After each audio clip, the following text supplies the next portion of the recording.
रसूल करीम अलैहिस्सलाम के हुजूर नाज हाजिर हो के, तो हुजूर अमीर आगे गुजर गए, नमाजों में नहीं हम देते, ज्यादा पढ़ेंगे। या रसूल अल्लाह सल्लल्लाहु ताला अलैहि वसल्लम, हम उन्हें ना तिलावत कुरान पाक में नहीं आगे गुजरने देंगे, वो हम ज्यादा पढ़ेंगे। लेकिन हुजूर वो मालदार हैं, गुलाम आजाद करते हैं, सदकात करते हैं, खैरा, उसका हम क्या करें?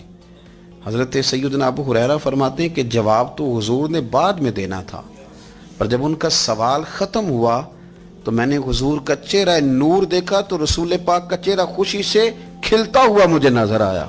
करीम फरमाने लगे, मैं तुम्हें एक वजीफा बताता हूँ, तुम वो पढ़ो, अमीर जितनी भी नेकियां करेंगे ना, अल्लाह तुम्हें उनके बराबर सवाब दे देगा। रात को ना 33 बार सुभान अल्लाह पढ़ा करो, 33 बार अल्हम्दुलिल्लाह पढ़ा करो, 34 बार अल्लाहु अकबर पढ़ा करो। अब जितनी भी नेकियां अमीर करेंगे ना, तुम्हारे वजीफे की बरकत से अल्लाह तुम्हें उनके बराबर सवाब